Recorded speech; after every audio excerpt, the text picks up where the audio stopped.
আল্লাহ মানিক মিয়া শাহরিক চৌধুরীর কবরকে আপনি জান্নাতুল ফেরদৌস বানান। আমিন। আল্লাহ এই জাতির তরুণ প্রজন্ম থেকে শুরু করে প্রত্যেকটা ব্যক্তির জন্য হে আল্লাহ আমরা যেন পথভ্রষ্ট না হই, সেই রহমত আপনি আমাদের উপরে খাস রহমত আপনি নাজিল করেন।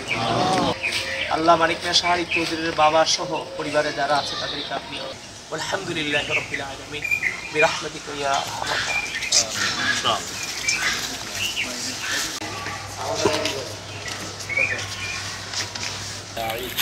বিসমিল্লাহির রহমানির রহিম। আল্লাহু লা ইলাহা ইল্লাল্লাহ। দোয়া করব, শাহরিকের কাছে আমরা দোয়া চাইব, কোনো প্রকার বিশৃঙ্খলা যেন না হয়, একদম পোলাইটলি আমাদের এখানে কবরটা জিয়ারত করে আসবো। আপনারা দেখেছেন যে 5 আগস্ট সকালে চাংখারপুলে আমরা একসাথেই ছিলাম, আমি সেখানে ছিলাম, আমাদের সাথে তারাও ছিল। তো ঠিক আমার খুব নিকটে ছিল শাহরিক।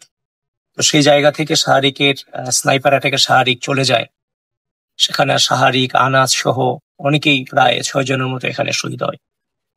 তো আমার চোখের সামনে শাহরিক, আনাসেরা শহীদ হয়। তো আজকে শাহরিক যে কবরে আছে, আমিও সেই কবরে থাকতে পারতাম।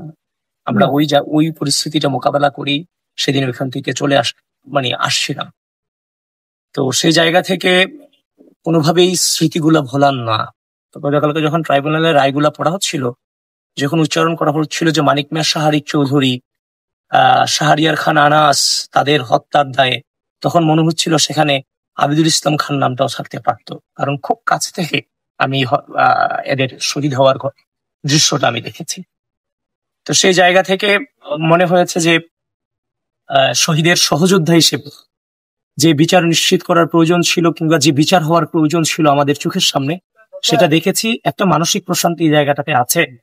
ঠিক একইভাবে একটা আতঙ্ক আছে, যেন গোটা জাতির জন্য এই রায়টা শিক্ষা, যেন ভবিষ্যতে আর কেউ এরকম ফেসিস্ট হয়ে উঠতে না পারে।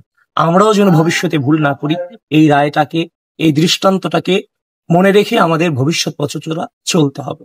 দেখেন, বিচ্ছিন্ন কিছু ঘটনা ঘটানোর অপচেষ্টা করবে ফ্যাসিস্টের দোসররা, কিন্তু মনে রাখতে হবে বাংলাদেশের মাটি থেকে আওয়ামী লীগের যে গোড়াপত্তন ছিল, আওয়ামী লীগ একটা হচ্ছে ড্যারিশ বর্তমান বাংলাদেশের প্রেক্ষাপটে।